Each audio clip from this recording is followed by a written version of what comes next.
வணக்கம் நண்பர்களே. காஞ்சிபுரம் வரதராஜ பெருமாள் கோவில் வைகாசி பிரம்மோற்சவ விழா வெகு சிறப்பாக கோலாகலமாக நடைபெற்று வருதுங்க. 10 நாள் நடக்கும் இந்த பிரம்மோற்சவ விழாவில் இன்று 4ஆம் நாள் 16/5/2022 திங்கட்கிழமை காலையில் வரதராஜ பெருமாள் சேஷ வாகனத்தில் வீதி உலா வந்து பக்தர்களுக்கு அருள் பாலிச்சிருக்காருங்க. பாருங்கள், ரொம்ப அற்புதமாக இருக்குதுங்க. இந்த அற்புதமான காட்சியை காண கோடி கண்கள் தான் வேணுங்க. நம்ம பக்தர்கள் பாருங்கள், அழகாக பொறுமையாக பக்தர்களுக்கு பெருமாள் பாதத்தில் வச்ச சடாரியை எடுத்து அவங்க தலையில் வச்சு அந்த திருப்பணியை செய்துட்டு வராங்க. ரொம்ப அம்சமாக இருக்குதுங்க. கொஞ்சம் உத்து பாருங்கள், சாமி புறப்பட்டதுமே ஒரு பக்தர் பின்னோக்கி நடந்தவாறு பெருமாளை வணங்கியபடி வராரு பாருங்க. ரொம்பவே பக்தி பரவசமாக இருக்குதுங்க.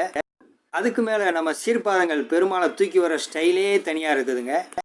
ஏழேலோ ஐலசா என்பது போல் அழகாக பெருமாளை சுமந்துட்டு வர்றாங்க.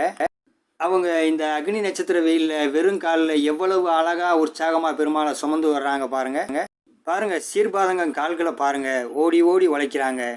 உண்மையிலே இவங்க தொண்டு ரொம்ப சிறப்பாக இருக்குங்க. பொதுவாக ஒவ்வொரு கோயில்லையும் திருவிழா மற்ற ஐதீகங்கள்லாம் கொஞ்சம் கொஞ்சம் மாறுபடுதுங்க. இந்த கோவிலில் என்ன விசேஷம்னு பார்த்தா, உற்சவத்தின் போதே 2 குடையின் கீழ் பெருமாள் அமர்ந்து வருது ரொம்ப சிறப்பாக இருக்குதுங்க. இரவு நேர உற்சவத்தின் போது சாமியை பெட்ரோமாக்ஸ் லைட் வெளிச்சத்தில் ஊர்வலமாக அழைச்சிட்டு வர்றாங்க. இந்த நவீன காலத்தில் எவ்வளோ வசதி இருந்தும் பழமையை மாறாமல் முன்னோர்கள் கடைப்பிடிச்ச ஐதீகங்களை இந்த கோவில் நிர்வாகத்தினர் 2022லேயும் கடைப்பிடிச்சிட்டு வர்றாங்க.